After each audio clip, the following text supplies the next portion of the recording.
Halo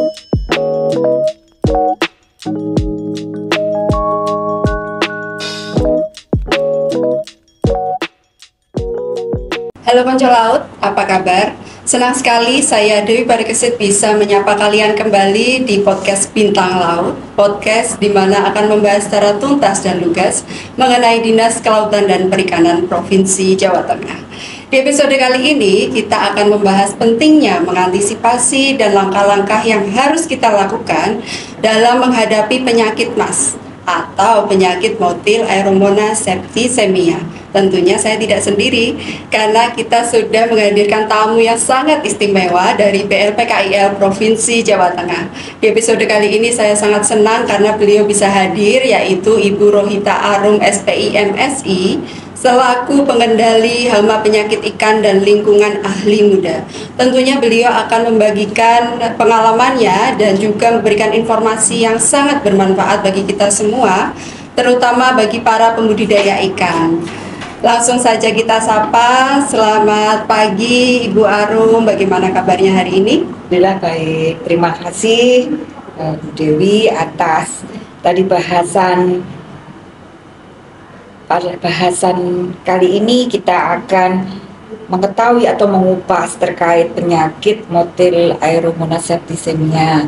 Perlu kami informasikan di Balai Laboratorium Pengujian Kesehatan Ikan dan Lingkungan pada tahun-tahun terakhir ini banyak beberapa pembudidaya ikan yang telah mengujikan ikannya yang sakit pada balai kami dan terinfeksi oleh penyakit MAS ini.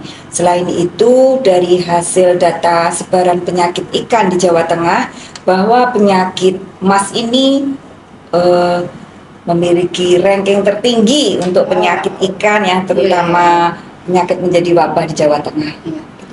Berarti menjadi masalah yang sangat serius ya Bu bagi para pembudidaya ikan ya? Benar.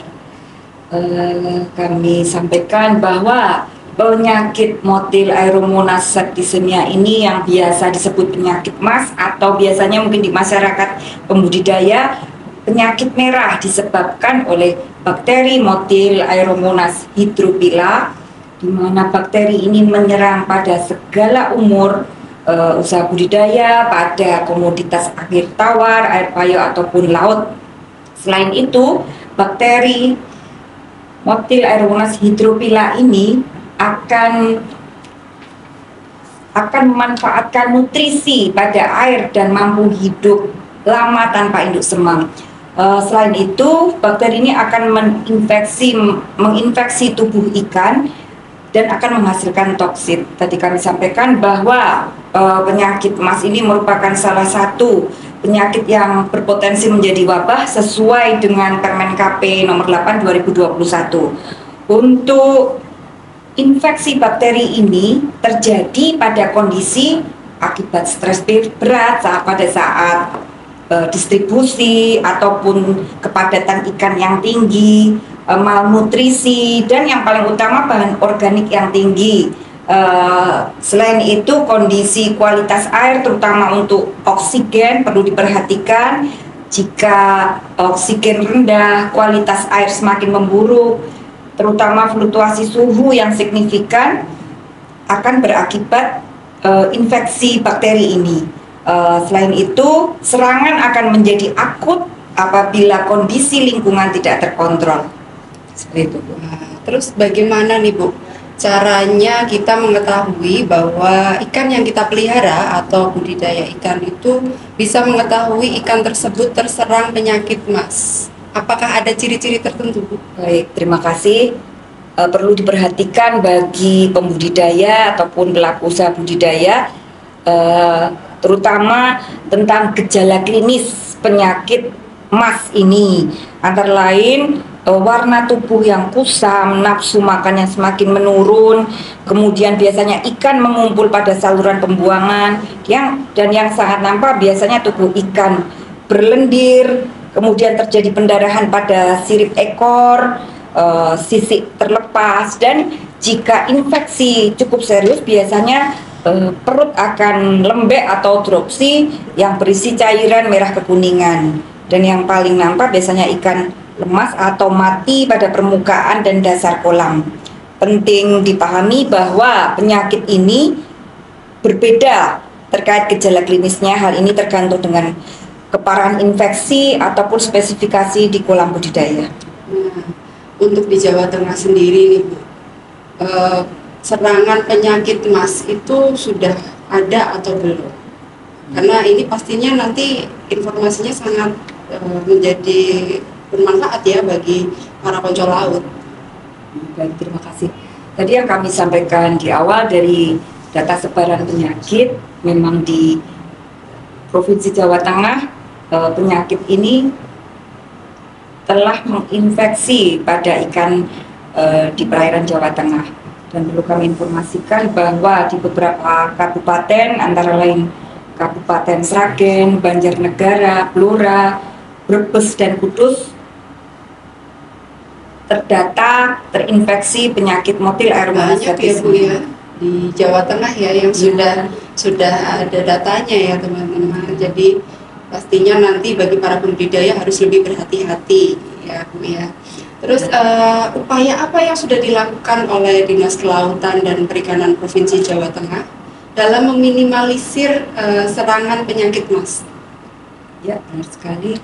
Untuk Dinas Perikanan Provinsi Jawa Tengah yang memiliki UPT salah satunya Balai Laboratorium Pengujian Kesehatan Ikan dan Lingkungan, dengan tugas salah satunya berupa pelayanan, monitoring pengendalian hama penyakit ikan dan lingkungan, di mana kami tim mengambil contoh, mengambil sampel air dan sampel ikan untuk kami ujikan pada laboratorium, di mana laboratorium untuk penyakit ini, motil aeromonas septicemia ini, pada laboratorium biologi. Selanjutnya akan diuji oleh penyelia dan analis yang kompeten. Selain itu kami mengkompilasi dan mengevaluasi laporan kejadian penyakit ikan di 35 kabupaten kota, sehingga dapat kami ketahui patogen potensial atau penyakit yang berpotensi menjadi wabah dan peta sebaran penyakit ikan pada suatu kawasan dan populasi tertentu. Selain itu kami juga menyelenggarakan sosialisasi pengendalian kesehatan ikan dan lingkungan kepada pelaku usaha budidaya. Berarti yang punya peran itu kantor BLPKIL kelas A Provinsi Jawa Tengah ya Bu? Dalam monitoring hama penyakit ikan di 35 kabupaten kota. Nah, ada nggak Bu bisa bagi tips bagi para pembudidaya ikan ini, caranya untuk mencegah serangan penyakit mas? Nah, penting perlu diketahui bersama, terutama bagi pembudidaya ikan, terkait pencegahan dan penanganan penyakit mas ini. Untuk pencegahan, upayakan peningkatan kesehatan ikan melalui pemberian suplemen, vitamin, dan pakan dengan gizi seimbang. Selanjutnya, peningkatan daya tahan tubuh dengan vaksinasi. Dalam hal ini untuk penyakit mas ini dengan menggunakan vaksin anti aeromonas hidropila. Selanjutnya yang penting diperhatikan berupa penetapan biosecurity, penerapan biosecurity berupa penggunaan calon induk dan benih yang bermutu. Selanjutnya penggunaan pakan dan obat ikan yang terdaftar pada kementerian, pengelolaan lingkungan budidaya, disinfeksi peralatan wadah budidaya, dan selanjutnya pembatasan lalu lintas pekerja dan peralatan kendaraan di budidaya. Selanjutnya, jika dari hasil diagnosa dan gejala klinis ikan yang diujikan terinfeksi penyakit motil aeromonas septicemia, upayakan pisahkan dengan ikan yang sehat. Selanjutnya, lakukan pengobatan. Untuk pengobatan perlu diperhatikan pengobatan dengan menggunakan obat ikan yang telah terdaftar pada kementerian. Selanjutnya, perhatikan penggunaan sesuai dosis yang tertera pada kemasan obat. Selanjutnya, dalam penggunaan obat ikan perlu tercatat ataupun terdokumentasi.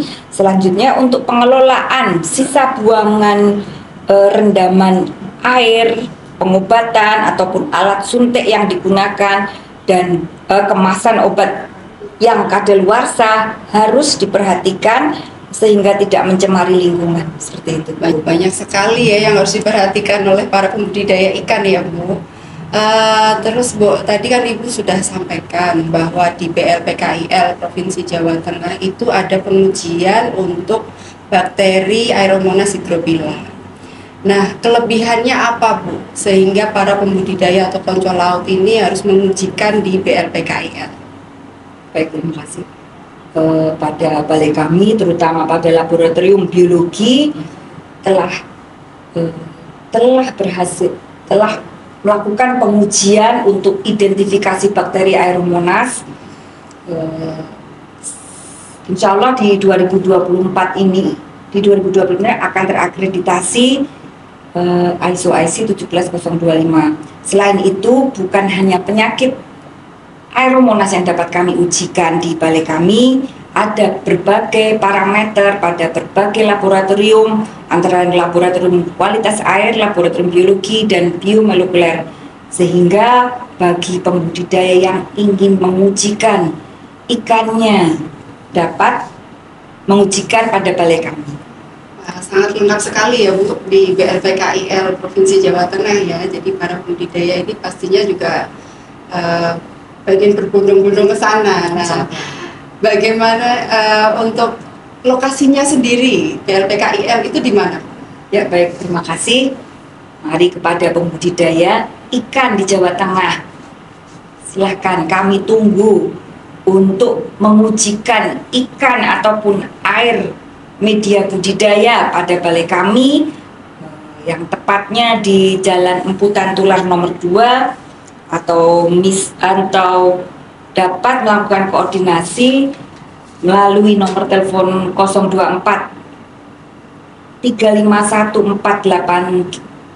4838, atau dapat mengirimkan pesan melalui Instagram di @blpki_jateng.